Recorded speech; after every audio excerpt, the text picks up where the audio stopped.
ከመግደል ሙከራ ወደ ፍትህ ጉዞ የአንዲት ሴት ድንቅ ትግል። የፍትህ ጉዞዋ የሚያንጸባርቅ ታሪክ።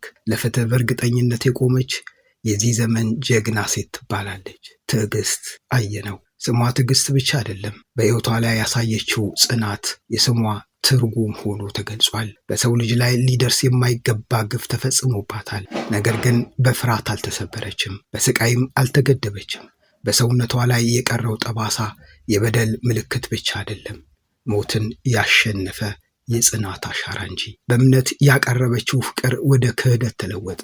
በሕይወቷ ላይ እስከ መግደል ሙከራ የደረሰ ጥቃት ተፈጸመባት። ይህ ግፍ ለመስማት የሚከብድ ነው። ሆኖም ትዕግስት የመረጠችው መንገድ ዝምታ አልነበረም፣ ፍትህ ፍለጋ ነበር። ከጠላት ጉያ ማደር እስከ ጎዳና ሕይወት ድረስ የደረሰችው ጉዞ የፍርሃት አይደለም፣ የመቃወም ነው። ከስቃይ በኋላ እንኳን ወንጀለኛውን ለሕግ ለማቅረብ ያደረገችው ተጋድሎ የሚያስደንቅ ነው። ከሞት አፋፍ ተነስታ ለፍትህ የቆመች የዘመናችን ብረት ሴት ትዕግስት አየነው። አንዳንድ ታሪኮች ሲደመጡ ያማሉ።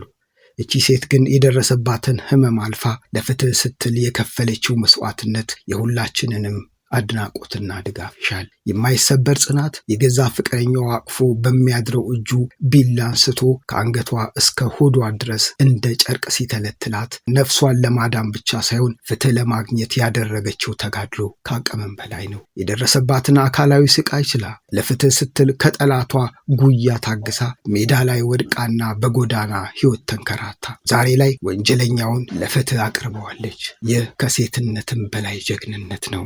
አንዲት ሴት በዚህ ልክ በደል ሲደርስባት፣ ያውም በምትወደው ሰው ልጅ ሕይወቷ ሲመሰቃቀል የሚሰማውን ስብራት መገመት አያዳግትም።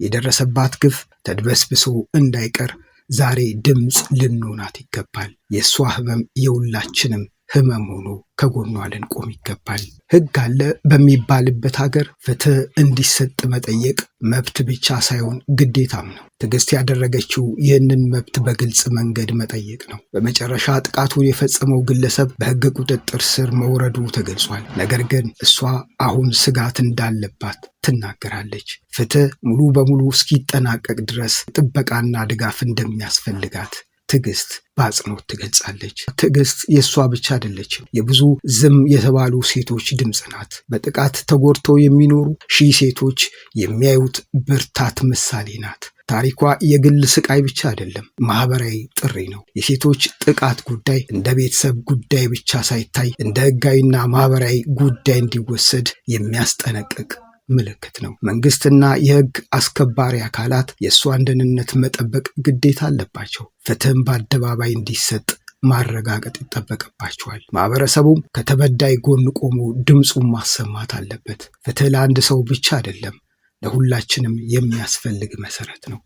ትዕግስት አየነው በስቃይ ውስጥ ተቀምጣ ዝም አላለችም። ተናገረች፣ ተጋደለች፣ ቆመች። ይህ ታሪክ የሐዘን ብቻ አይደለም፣ የትግል ትምህርት ነው። ፍትህ እንዲለምድ የምንፈልግ ከሆነ እንደሷ ያሉ ታጋዮችን መደገፍ አለብን። እስቲ በዚህ ጉዳይ ላይ ሐሳብ አስተያየታችሁን ኮሜንት ላይ አስፍሩልን።